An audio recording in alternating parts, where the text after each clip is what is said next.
what I want to do today is to explain to you the physiology and psychology of change, how your brain and your body adapt to change, and how to ensure that it is successful. And there's a couple critical steps that you have to take in order for a change to actually stick.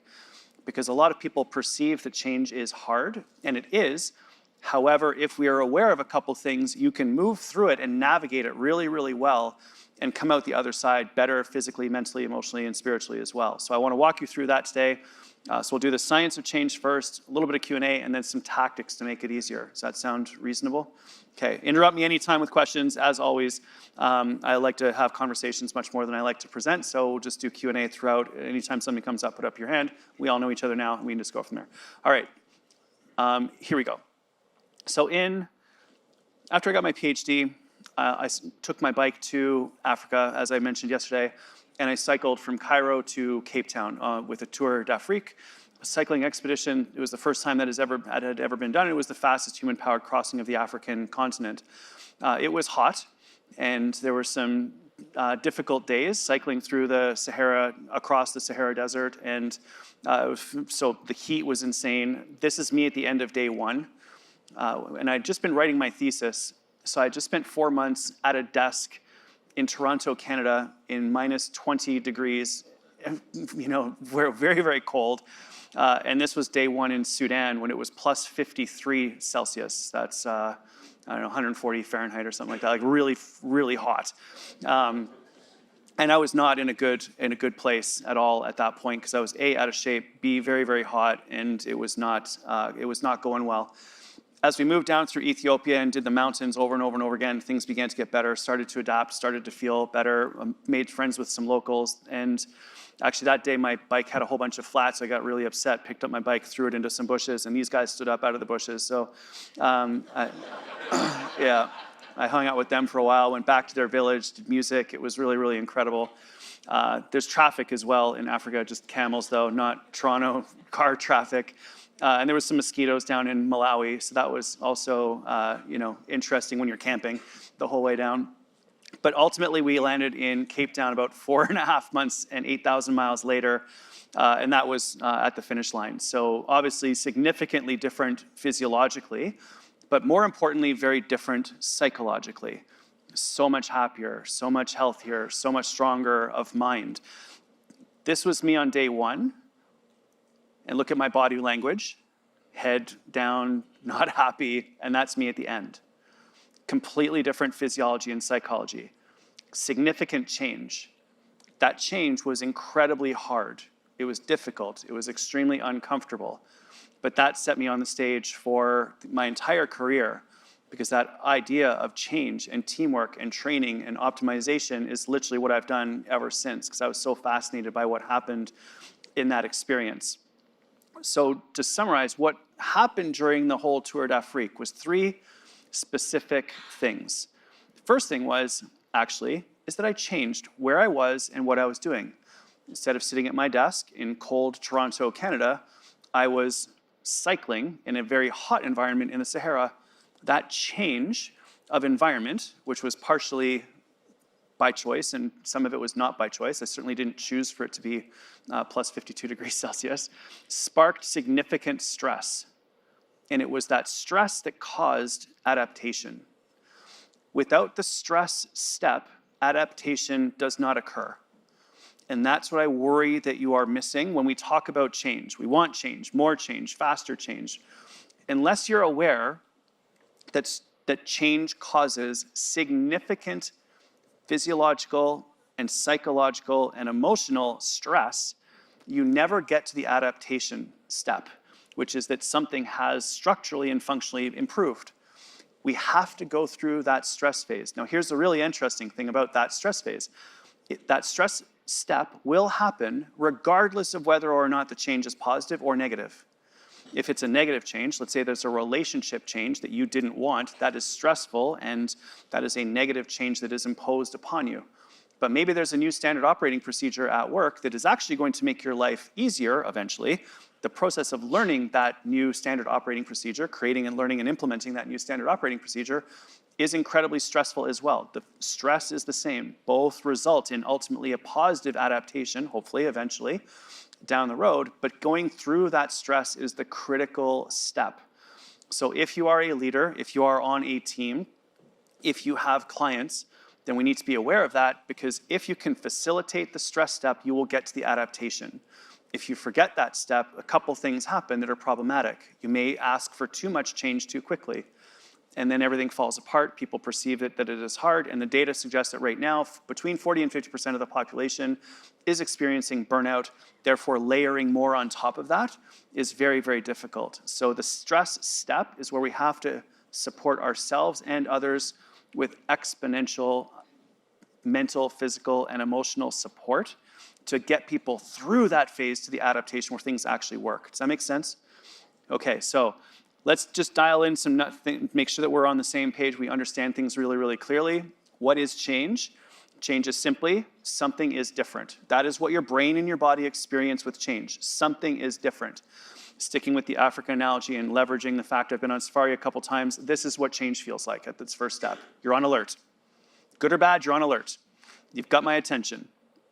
Then the stress response occurs because something has changed, something is different, and in your body and your brain, homeostasis, which is balance, is disrupted.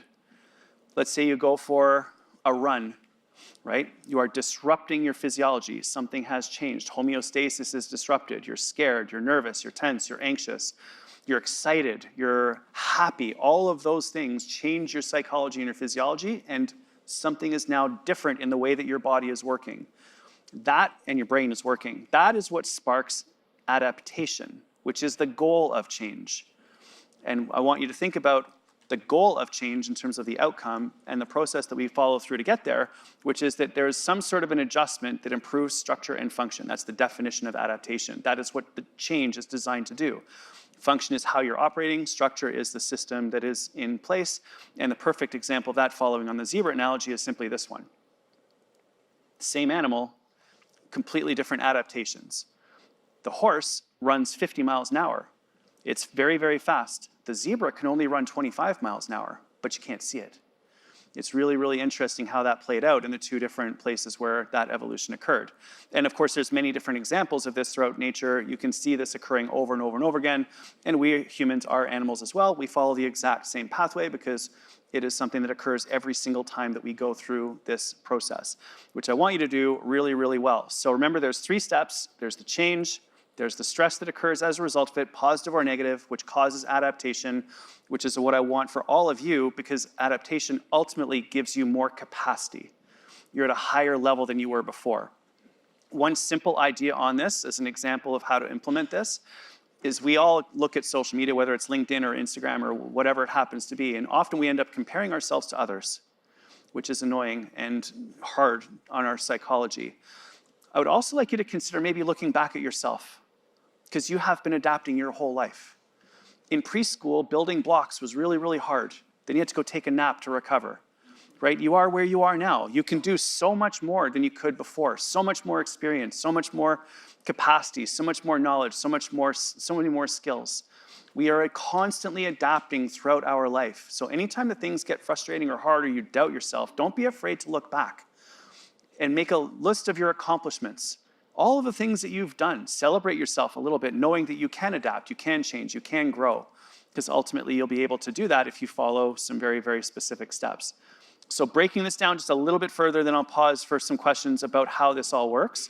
I want you to really understand the physiology of what happens as we are going through this stress step, because I believe that that is the limiting step here, that if you can navigate that, everything will work. If we don't navigate that very well or we ignore it, then change is hard. And I don't want change to be hard. I want change to be gorgeous at the end. So here we go. This is what happens when you perceive something is happening. You are on alert. There's 7 steps here. I'll just walk you through it. You don't need to take notes, and I'll send you all of these slides. First thing is, your eyes and ears perceive something from the environment, whether that is a news headline, something on social media, or your boss telling you there's a new standard operating procedure that you need to implement here at the company. Second thing is, there's a structure in your brain called the amygdala. which based upon your personal history decides whether or not that change is good or bad. That is why two people can be presented with the exact same thing and have two completely opposite reactions to it. And you see some people who are thrilled with change and other people who are not. It's based upon your previous experience, programmed into your amygdala, which makes that decision almost instantaneously as soon as that information arrives at your brain. Then a structure called the hypothalamus sends signals down through your spinal cord to activate your adrenal glands, which sit right on top of your kidneys, which flood your body with adrenaline and cortisol. Following me? We'll get there and we'll get through this. I just want you to understand what's happening. And it is those metabolites that then shoot out into your body that spark adaptation, because adrenaline and cortisol then act on your DNA to make you stronger, to make you more resilient, to make you faster, to make you more intelligent, to adapt and change ultimately. So then new motor pathways are created and you have all of these new capabilities. Very quickly by analogy, let's say your senses gather some information from the environment, your amygdala is deciding if it's a threat or not. This is my son Adam, about to do mountain biking. So we do stuff like swimming with sharks and going mountain biking and all those sorts of things to avoid anxiety or anti-anxiety training. So he's now perceiving his environment and deciding whether or not this is threatening. His hypothalamus is then sending signals down into his spinal cord to enable him to feel like he's capable of doing things so he can make the decision, am I doing the green run, am I doing the blue run? Some days it might be green, some days it might be blue. If he chooses the blue run, slightly harder, adrenal glands are activated. They flood the body with adrenaline and cortisol to enable him to do things that he otherwise wouldn't be able to do. He then operates at a higher level. That interfaces with his genetic code, his DNA, which puts him into a state where he's capable of doing things that he's never done before. And ultimately, we learn from that, new motor pathways are created, and that's the outcome. So change is hard at first, messy in the middle, and gorgeous at the end. This is how I want you to feel at the end of this year in order to be able to move through the changes that you are being asked to make. With one final little thought before we pause and do some questions. That process that I just described to you, while I'm sure it feels a little bit complicated, will happen automatically, so you don't need to worry about it. I just want you to think about those 3 steps. There's change, something's different, stress, my homeostasis is disrupted, that will cause adaptation, so let's just help ourselves move through that as fast as we can and the best that we can. Research from University College of London shows that it takes anywhere from 20 to 120 days to implement and to adapt to a change. The average being about 66 days, so it's a little bit over 2 months, which means that over the course of a year, at best, you can implement 1 change per quarter or 4 changes per year. So please be careful about the changes that you are thinking about implementing, personally and professionally, and give yourself the time, space, and energy to let those settle in and become automatic before you move on to the next one. As a business, let's make really sure we're clear about what we call it the big 5, the 3 to 5 things, average 4, that you're going to do this year that are going to make the biggest difference and move the needle the most. That clarity of vision is absolutely critical when navigating times of rapid change, because if you do too many at once, it doesn't work. If you do too many overall, it will not work. If you do them too fast, it will not work. It just simply layers on too much stress and adaptation stops. Fair enough? That was a lot, but I need you to understand that because we have to navigate the stress. I will pause there.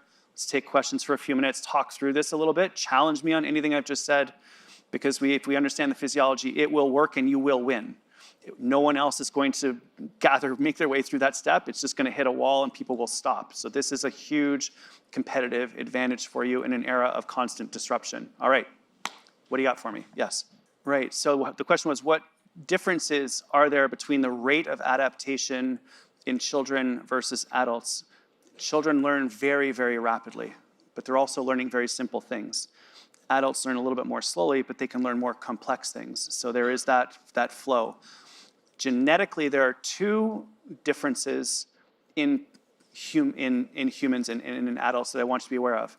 Some people have genetics that allow them to adapt very, very fast. Some people adapt more slowly, and that's different mentally or physically. So 2 people could go to the gym, do the exact same workout. Their rate of adaptation to that workout will be different. 2 people will go to work, do the exact same amount of work. Their resilience will change according to their genetics. So genetically, we adapt differently. So some people adapt quickly, some people adapt slowly, and everyone adapts differently to different things. The other genetic thing to be aware of is some people have a set point. Everyone has a set point of how much stress you can handle and what you're capable of doing. And in some areas, it will be high, in other areas, it will be low. So that all of this is very individualized. So we're listening, we're learning, we're observing ourselves and others. And the magic I would encourage you to think about is no expectations and no judgment. We're just facilitating. We're just helping. We're just supporting. We're just challenging, because that is what actually enables the change to happen. It moves us straight out of thinking and straight into action. So I appreciate that question. I hope that answers a little bit. Thank you. I found this conversation about your son and others that I've seen you talk about really interesting. And this almost seems like you're trying to train, in some ways, his response to anxiety, which likely is easier when they're younger. But is there things that we can be doing to train our own responses, not to change how we adapt necessarily, but to just make that response a little less violent, as it were, or sweating and all the likely anxiety things? Yeah, I'm glad that you noticed I'm deliberately training my kids. I am. I take them swimming with sharks. We do rock climbing. You laugh. I actually did that again over the holidays. It was crazy. Because I want them to learn how to cope with anxiety and in his case, learn to focus.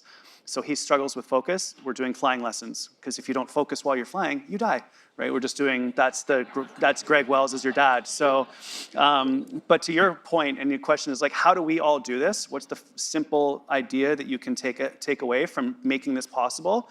It's this simple idea, allow me to walk you through it, called hormesis, which is that a little bit of stress is good, a lot is not.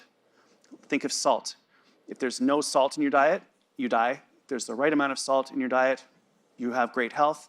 Too much salt in your diet, you die. That's just the way the body works. I did a really interesting project a while ago. There's something called preconditioning. So if someone, unfortunately, is in an accident, they pass away and the organs are being harvested for transplant, what happens is that in the ambulance, they will put on a blood pressure cuff and block blood flow to a limb. And because there's no oxygen in that limb, a molecule gets produced in that limb that when you take the blood pressure cuff off, circulates through the body and protects the organs from damage. It's super interesting. I ended up using that in sports. So I would do this with national team athletes before they raced to protect their bodies from damage. Now, a little bit, 5 minutes, creates the molecule that protects the body. If you left that blood pressure cuff on and kept the blood from going in there, eventually that arm would die. It would be bad. So this idea of hormesis is critical when we're thinking about stress. A little bit of stress for humans stimulates positive adaptation in your mind, in your brain, and in your body. Too much stress damages. So the magic is that a little bit of stress is good, a lot is not. And stress plus rest equals growth.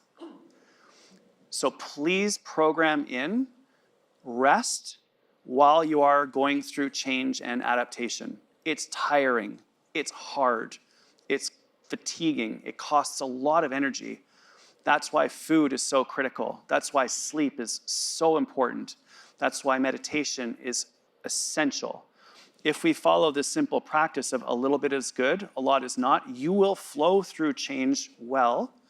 And if you program in that stress plus rest equals growth, then that rest component, which most people skip, is what actually gives your body and brain time to change the structures, to change your DNA, to change your muscles, to change your brain, that then build the capacities that you can do the thing in the future. Does that make sense? Awesome. Is that helpful? Okay, rest is key. Most people don't rest. They just think that more is better. It's not. We have to program in that rest. As you go through change, right, there's a point where maybe this isn't me, right? Maybe I need to quit this change and go back, or I'm not up for this, whatever. So what part stops you from that? And I know it's largely genetic of someone that's more adapted to change and more than not, but can you train yourself if you don't have the genetics, can you train yourself to be more adaptive to change by doing certain things and not quitting the change, so to speak? You might have answered a little bit here, but. No, I love that thought. And basically, it's like, as you go through the process of change, it's hard at first, messy in the middle, and gorgeous at the end. So anywhere from the hard at first, messy in the middle, what creeps in is doubt. What creeps in is fear, because we're worried about failure. And we don't see the end. We're not sure about when that gorgeous change is actually going to happen. And so what I would encourage you to think about is process, not outcome. So as we move through change, it is critical to break it down into steps such that you can simply do one little thing at a time that move you in the right direction. I am a type A pathological overachiever for a whole bunch of reasons I probably need to go to therapy for, to figure out why. I'm desperately seeking outcomes that I can use for whatever reason. Maybe someone will love me, but that sort of stuff. Like as I go through that, what I'm interested in now is what does my week look like? What does my day look like? What's my morning look like? What does my evening look like? Because when you break it down into micro steps, it becomes achievable and you're consistently having success. And repetitions of success lead to confidence, which is what overcomes the doubts about whether or not you can achieve the goal. So whenever things get overwhelming, whenever doubt creeps in, whenever it seems like you can't take this anymore, I would love you to break things down and ask yourself the simple question, which is, okay, what can I do right now? And as long as you're making a little bit of progress, you're going to go in the right direction. Sometimes what can I do right now is a little tiny thing, one email, one spreadsheet, one calculation. Sometimes it could be something big. Oh, hey, I see what a new product could look like for this one client. I'm going to email them about the stack of things I can put together to support them to solve that problem. So the micro wins are what enable you to move forwards when it seems like it's never going to happen. Always revert back to today, right now, and that's mindfulness. That's why mindfulness is so critical in business, because mindfulness brings you back to the present moment. You're not thinking about the future, which often sparks anxiety, and you're not thinking about the past, which can often make you feel depressed or down. When we bring ourselves back into the present moment, you're left with, okay, so now what? Which moves you back into action. That's why mindfulness and meditation, I believe, are core practices for business people in this era of disruption. It brings you back into the present moment. It eliminates distractions. It keeps you focused on what you can do to move forwards right here, right now, in this particular moment. So that's a core practice that you can also implement. I go off on tangents when you ask me questions, so I hope that that's helpful. Is this going okay? Yes? All right. Anything else, or are we good? Let's move into some very specific things about how do we positively adapt in challenging times. So right now, I'm moving you back into physiology and psychology. I'm not going to talk about your jobs. I'm going to talk about practices that you can install in your life to spark rapid physical and psychological adaptations. You ready? Some of these will be review, some of them will be new, but here we go. The first one that I would love for you to consider is heat. When we are exposed to heat, saunas, hot baths, hot showers, and in some cases, hot weather, that creates a molecule inside your body called a heat shock protein, which circulates throughout your body and increases the effectiveness of your cardiovascular system, which is your heart, lungs, and blood vessels. So it is almost like turning up the dial on your oxygen transport abilities, which gives you more energy. So we love to recommend for the people that we work with, a few times a week, I need you to expose your body to heat. Whether that's in a sauna, whether that's in a hot bath, 3 times a week, I want you in some form of a hot environment, because that's, and this is some data that I got for myself, just wearing a wearable. You can see when I'm in the sauna there, my heart rate is way up, even though I'm just sitting there. I'm not doing anything. This is a little bit of cardiovascular stress that sparks heat shock proteins, which stimulate adaptation in your entire cardiovascular system, increasing the ability of your body to deliver oxygen to your muscles and your brain. So this is like a workout without doing a workout. It's incredibly good for you. If you want to habit stack, meditation or breath work in the sauna is absolutely incredible, because the heat will force your mind to start racing. If you can relax your mind while you're in the sauna, spectacular. I'd love you to do this 3 times a week. 3 times a week, take a hot bath, take a blazing hot shower. If you have access to a sauna at home or the gym, amazing. Do that too if you can. It is well worth your while, and it is also associated, if you do it consistently over an extended period of time, with a longer lifespan and a lower risk of all-cause mortality due to cardiovascular disease. So simple practice, yes. It is, so the question is what about hot and cold together? So the ultimate is alternating between heat and cold. Just think about like the Scandinavian sauna and then jumping into the snow or back and forth. The back and forth is without question the best. So if you're in the sauna, the shower, for example, hot shower, and just dial it down to cold, let that cover your body, crank it back up to hot, back down to cold, amazing. If you're in the sauna, I will stay in the sauna until I'm sweating, jump into a cold shower until I stop sweating, and do rounds of that, which is amazing for you as well. The other thing to think about is that heat is great at night because heat is awesome to help you to sleep better, and cold is awesome in the morning because it gives you adrenaline, which helps you to focus better. So we actually recommend cold in the morning and heat at night, but if you can alternate the two of them, that is the ultimate of the ultimate, but trying to keep it accessible if we can, but I appreciate the clarification there. You mentioned cold, so I'll go there. So heat helps your cardiovascular system to adapt. Cold helps your nervous system, your brain, your spinal cord, and your nerves to adapt. So if you do the two of them, you get your heart, lungs, blood, and your brain, spinal cord, and all of the nerves. So I live in Toronto, Canada. It is cold. I jump in the lake next to my house. That is me a little while ago. Last year, actually, in February. Actually, I'll show you this because it's kind of funny. So this is a morning that I went out, and my dog comes down, and she's like, I'm going to save him. Nope. You're on your own, buddy. So way smarter than me. So this is what happens to my heart rate when I'm in cold water.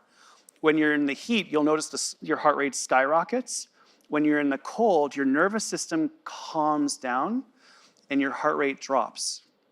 So it's dialing down your nervous system.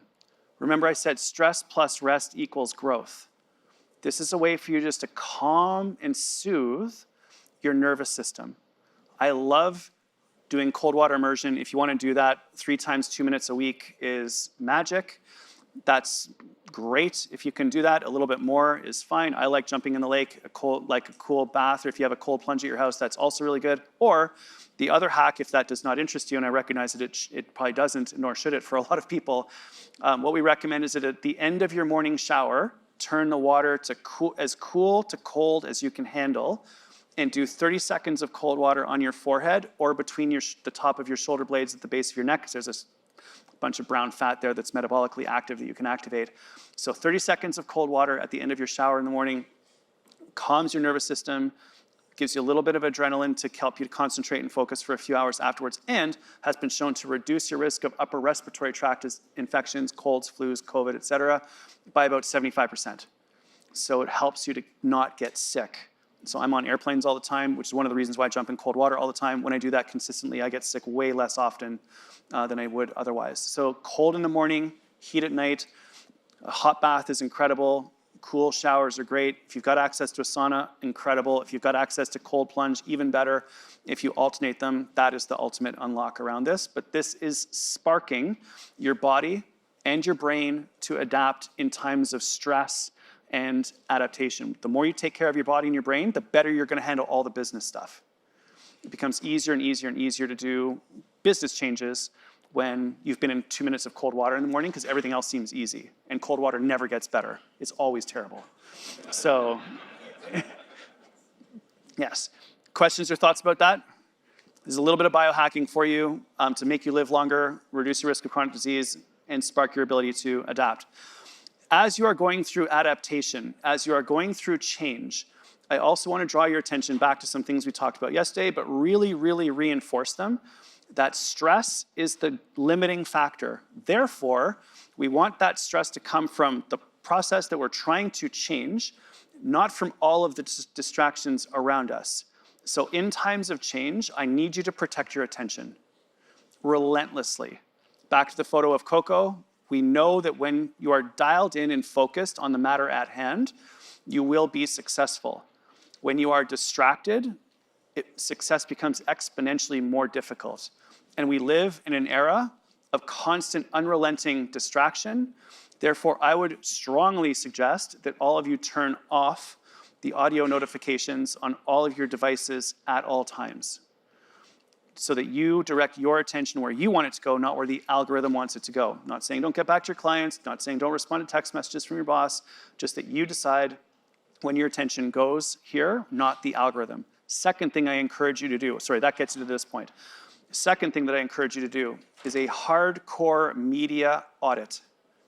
In finance world, when I say audit, people cringe and flinch. But what I mean by a media audit is I'd like you to go through and unfollow anyone that doesn't challenge, support, encourage, or help you to grow. Block anyone that you see whose commentary or information is negative or drags you down. This might mean that some of your close friends, you unfollow them. I actually had to block one of my best friends just because he posted some stuff that I found problematic. And we're still buddies, it's fine. I just don't want to hear his political opinions right now. So that just goes off into a corner. Doesn't matter which side you're on, half the world is upset about that.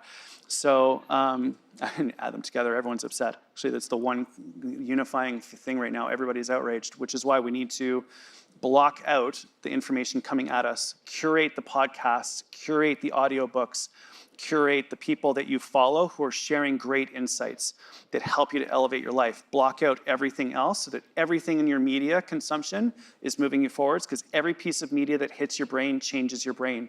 We are constantly changing and adapting based upon the media that we consume. Please make it positive. So protect your attention, block out those distractions, curate your media inputs. Then the final piece of the puzzle is this, the 30-31 protocol that I spoke about yesterday. 30 minutes a day for 30 minutes on your number one priority that moves you forwards. I've encouraged the leadership team here to ping you once a month, just to ask you, what is your next 30-31 protocol going to be?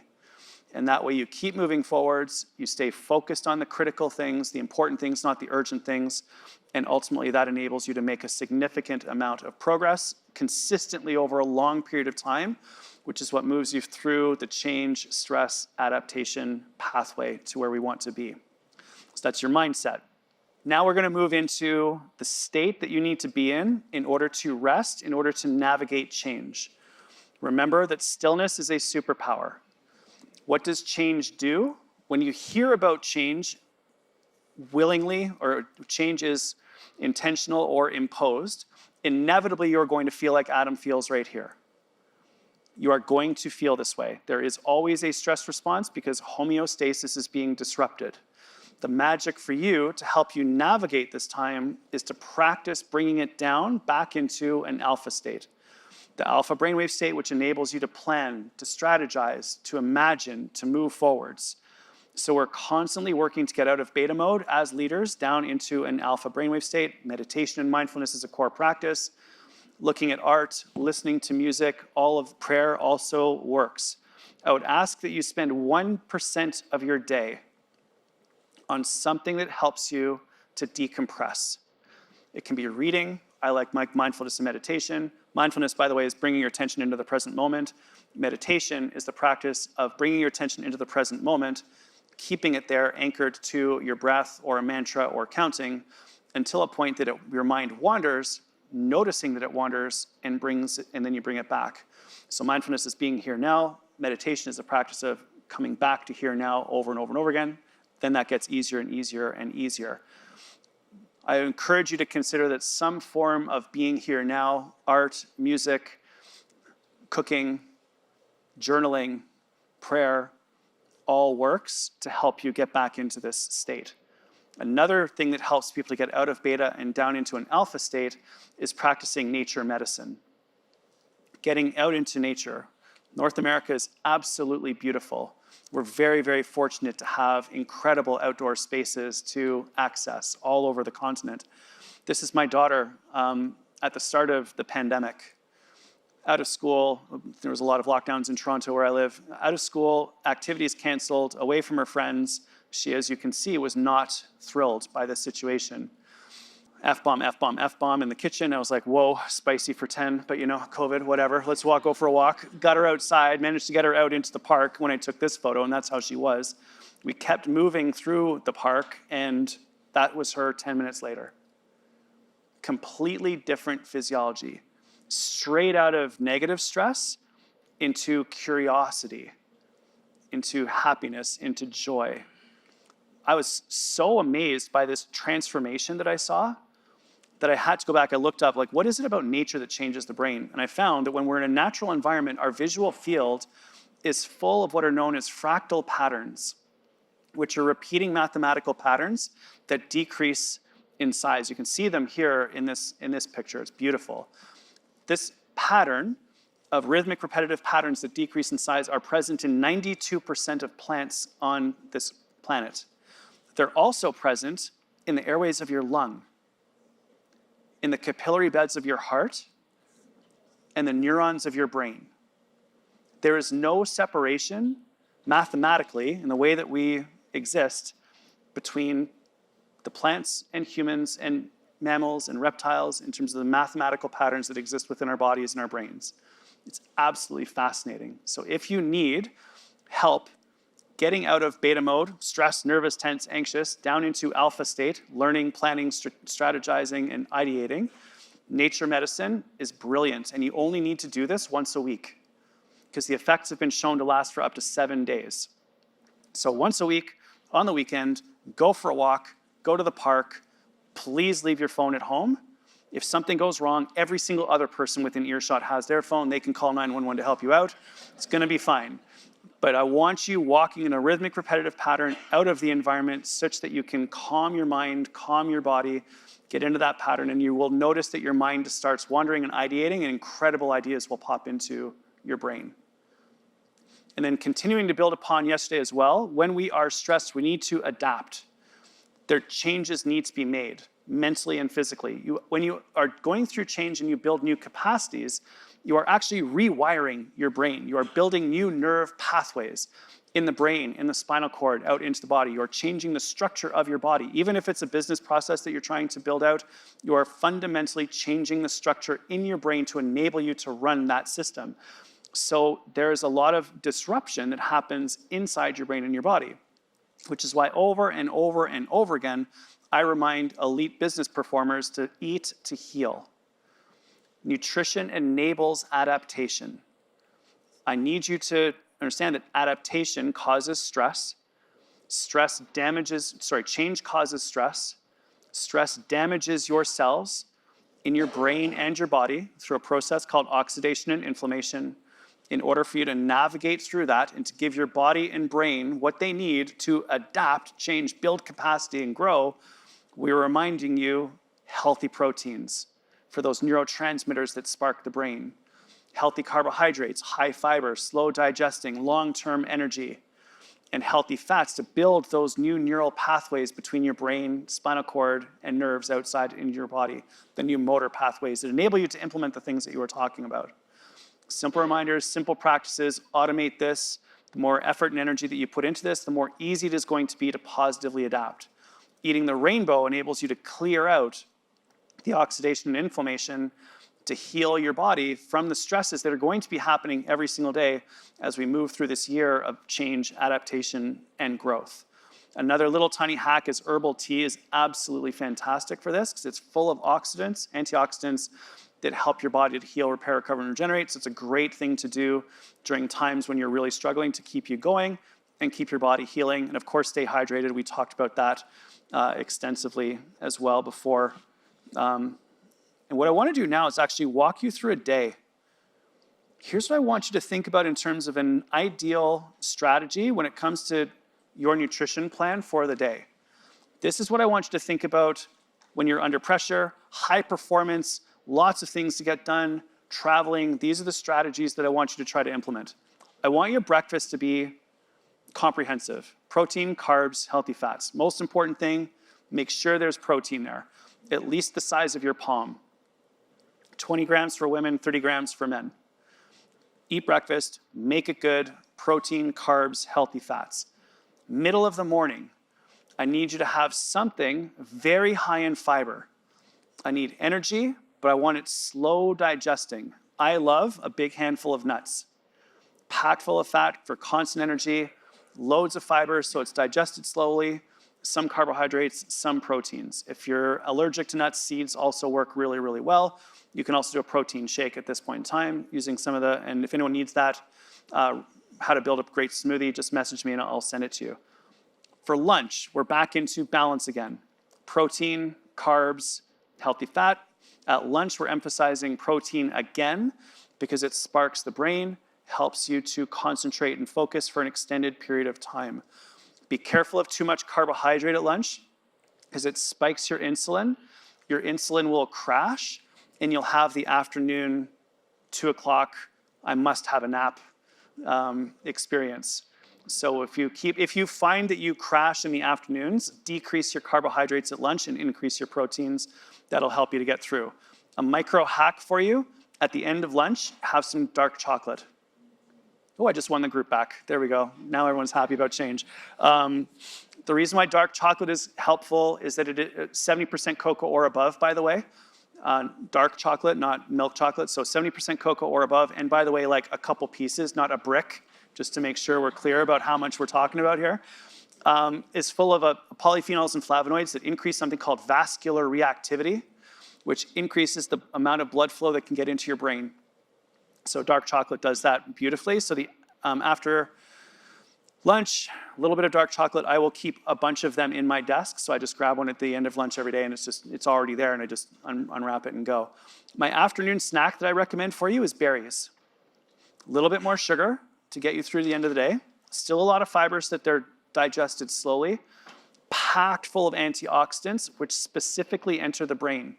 So blueberries, blackberries, raspberries, and strawberries are amazing go-tos. I actually take half a pint with me every single day to the office, wash them right after at around 2 o'clock, and just munch on them for the rest of the day. And this fuels me right through to about 5 o'clock. So amazing for your brain and a little bit of energy to get you through the end of the day.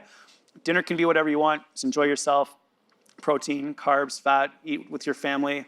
Don't stress about it too much. Traditional styles of eating from around the world are generally very healthy, so experiment, do different things.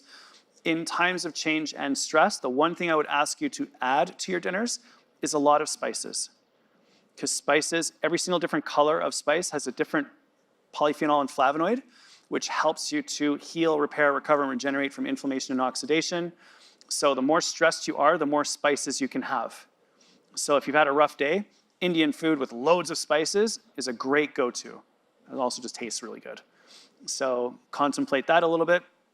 And I'll just pause there for a sec. Any other final questions about nutrition or food or anything like that? This is all just review from yesterday. We're building on things. But did anything else come up that we wanted to ask?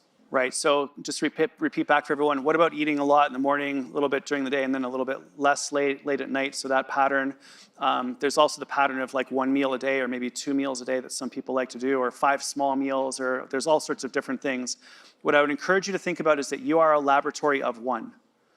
And if you can find the pattern that works for you, ideate on it, iterate on it, and continuously evolve your nutrition strategy to help you have great energy all day long. So, for example, I noticed that I was really struggling in the afternoons. I went back and I realized I'm having way too much carbohydrate at lunch. Now that I've decreased that completely, I sail through the rest of the day. I've also experimented with not having breakfast, and my days are not good at all. I have to have breakfast, but I don't notice if I have dinner. Judith, my wife, is the opposite.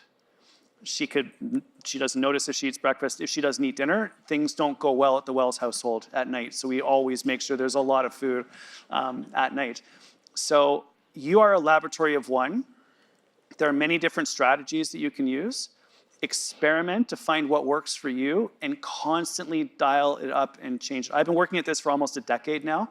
I'm still making changes. 2025 is a year where I'm going to be doing a bunch of things differently because I'm traveling a lot. And so the answer is you are you. Pay attention to you. Use yourself as a laboratory. If you don't feel good, it's probably related to your food. Think back 2 hours as to what you were doing, if you're doing great or if you're doing not so good, and make sure that you're just aware of what's happening, and then you just iterate and experiment with yourself. Keeping a food record for about a month will work beautifully. Even for a week will make a massive difference for you on that one. If anyone wants my worksheet on that, just message me, Greg, food guide, and I'll send you that one over. Actually, I'll just send that to everyone. That way everyone gets it. Dr. Wells, you alluded to yesterday the no snacking after dinner. Is there a time to practice the mindfulness, get your body and mind ready for sleep, where you shut down? Or dinner, don't go past dinner at 7:30, 8 o'clock? What's your recommendations there? I think that I've heard a model, the 3-2-1 model. So 3 hours before you want to sleep, no more food. 2 hours before you want to sleep, no more water. 1 hour before you fall asleep, no more screens. So that's a simple one to sort of get started with.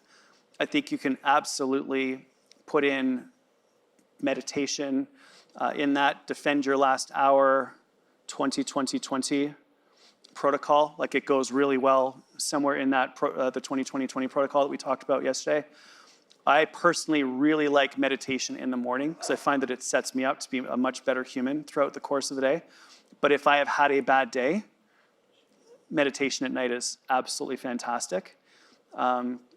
The one other thing that I will throw in there for you, which just popped into my head, which I think will really, really help all of you this year, because I know you're going through a lot of change and transition and adaptation, which is always challenging, I would encourage you to think about the transition ritual. Transition from home to work in the morning and work to home at night. And try to have a marker that helps to clearly delineate work time from home time. And right now they're mixed up. When we're at home, we're trying to get some more work done. And when we're at work, we're constantly kind of maybe even navigate and deal with some of the stuff that's happening at home. The more we can keep work and home, the better. And having a transition ritual is magic. So one day I was at Sick Kids at the hospital where I work in the leukemia ward, and things didn't go well, and figure out what that means, in the cancer ward with kids. I was really upset, really angry, driving home, just bad. Got home, walked straight into my house, and my kids were in the living room, and I was not a good dad. Like, that was epic fail dad day, like just not good. Didn't manage it well, didn't handle it well, didn't deal with my kids very well. It was just bad. Radical transparency. I was a bad dad that day. Another time, a similar thing happened, and I was on the way home, and I called Judith, and I was like, I think I'm just going to go to the park for 20 minutes on the way home. She's like, take your time, no rush. So when you give yourself permission to breathe and create some space between the different things that you're doing, I honestly believe that will really help you to get through some of these changes and implement things. And I know that that's sort of taking that question off on a tangent, but I know that will really, really helpful. And a micro level, if you have an hour-long meeting, make sure it ends 5 minutes before the hour. So you have 5 minutes to sort of recompose yourself before you go in. And another really great time to think about the transition ritual and a simple reset is as you walk into a new room. So if you're walking into a new meeting or a new phone call or a new conversation or anything like that, that transition ritual to reset is also very, very powerful to help you in times when things are very stressful and ongoing, and can help you to move forwards that way too. Sure, explain the 3-2-1 protocol a little bit. So 3 hours before you go to sleep, I'd love for you to consider no longer eating. The reason why is because I want your digestive system to have time to digest your food out of your stomach and move it into your intestines. That way, over the course of the night, your body can do all the healing, repair, recovery, and consumption of food, elimination of waste products, such that in the morning when you wake up, you can go to the bathroom and your digestive system is flowing. And so giving yourself that 3 hours before you fall asleep seems to make that happen a little bit better. Sort of like intermittent fasting, easily accessible because it gets you to 12 and 12, which also lowers inflammation, which is awesome. Not drinking any liquids 2 hours before you fall asleep just helps your kidneys to process all of the fluids in your system so that you're not waking up in the middle of the night to go to the washroom. So that's just a very simple strategy there, just to keep you from getting up. The hour before bed, defend your last hour protocol, where we're getting rid of screens and work, is a way just to allow the brain to have enough time to decompress, to deactivate, such that when you fall asleep, you stay asleep. And it does take quite a bit of time for that to happen. Think about trying to get a young child who's going straight from playtime, and you put them in bed and say, okay, go to sleep now. They're gonna be like, still playing, right? It's just not going to work. They need to have a bath. They need to read a story. They need to do some breathing with you in order for them to settle. We're exactly the same, but we think we can go straight from email into sleep. We can't. And the other thing about everyone in the room to think about is because of the job that you have, if you send an email at 10 o'clock at night, whoever you send it to is probably going to read it because you're that important.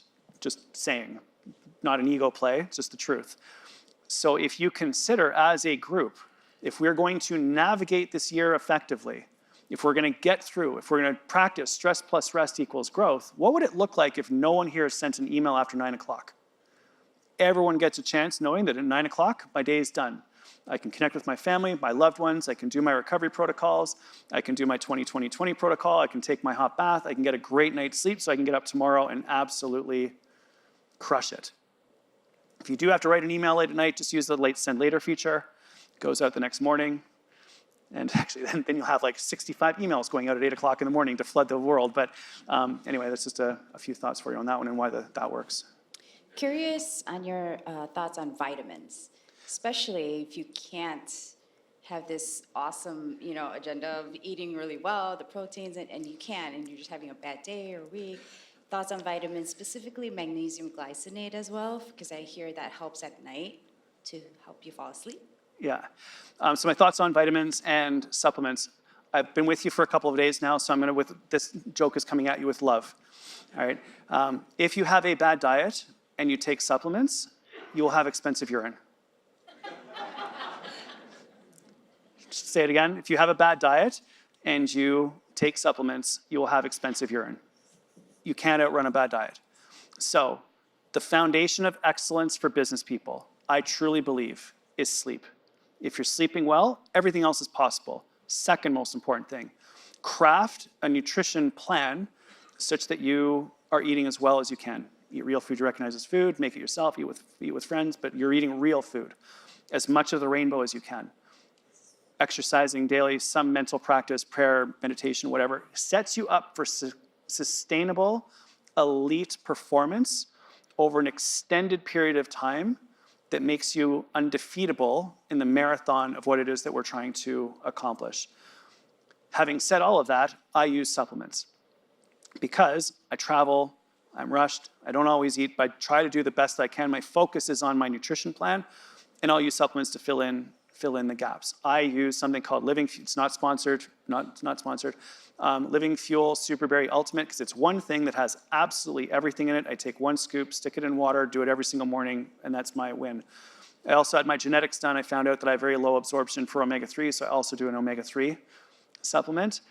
I do use magnesium if I get home after traveling across time zones to reset my sleep. So magnesium, there is some evidence that suggests that maybe that might help with sleep as well. Vitamin C and zinc are helpful to shorten the duration of colds or flus. They don't prevent it, but they shorten the duration of the cold or the flu. And vitamin B complex, 1 through 12, are used a lot by the body when we're really, really stressed.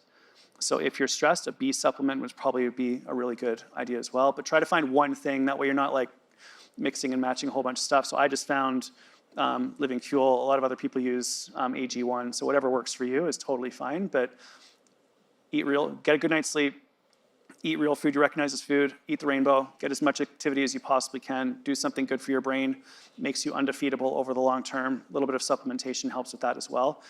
But you can't outrun the bad diet, so go with that. Last question? Yeah.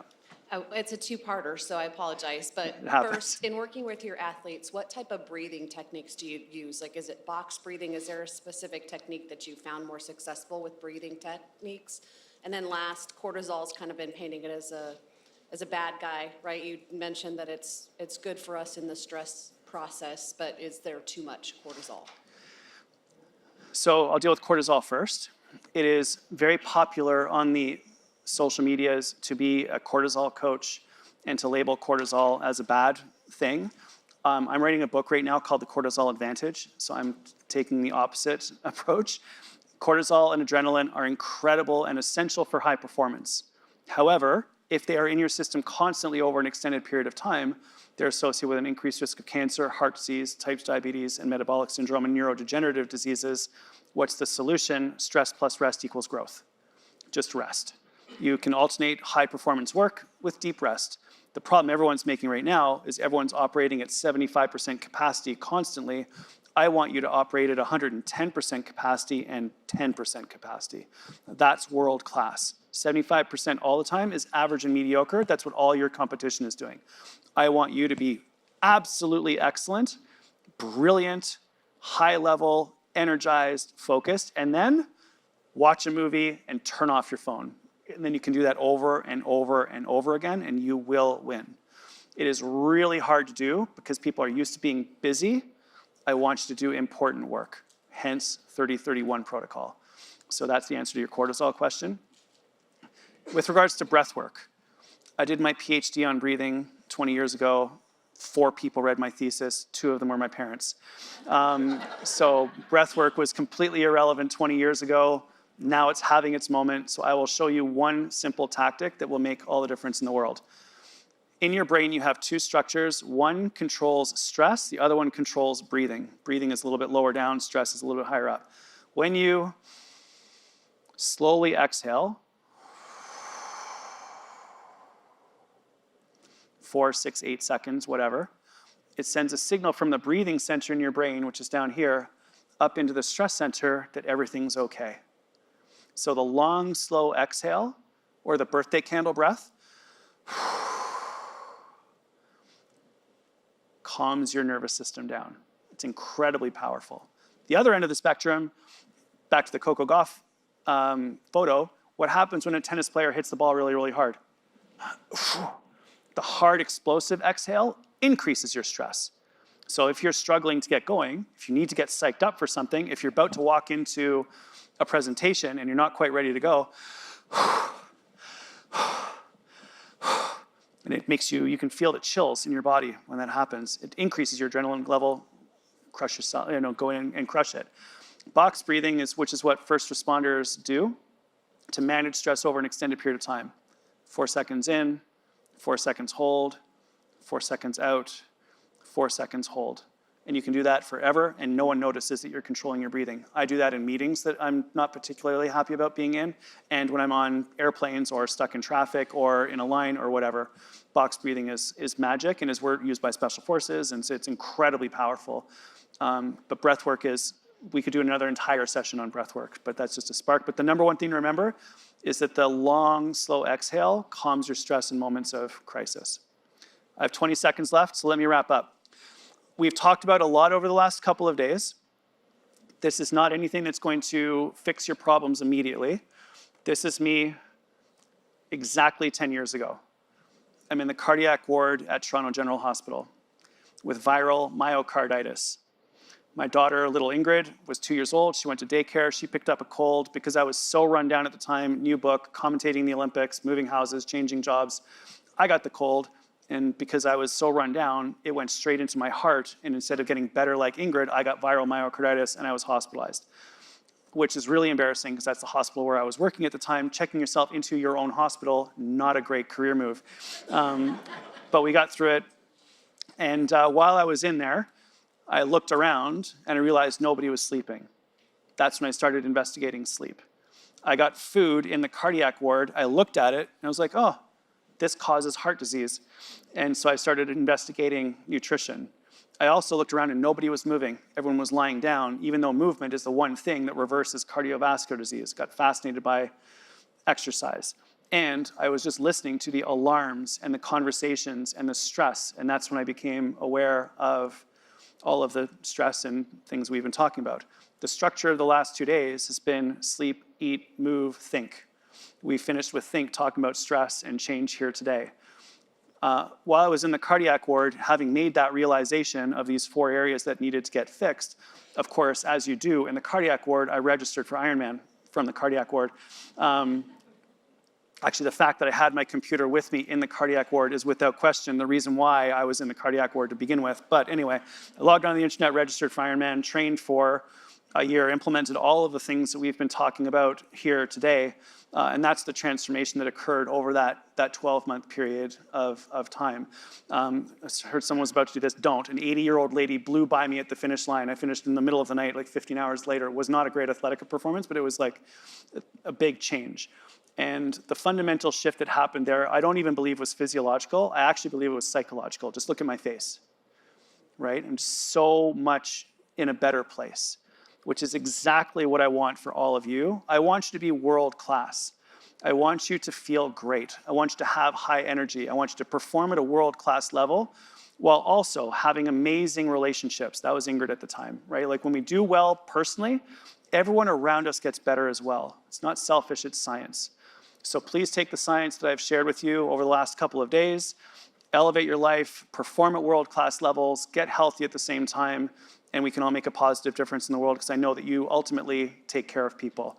So if you want to learn more, that's the book. If you want to check it out, I'd be honored. I'm going to send you some follow-up information. Thanks for all of your attention over the last couple of days. Good luck for the rest of the conference. Hope that was helpful.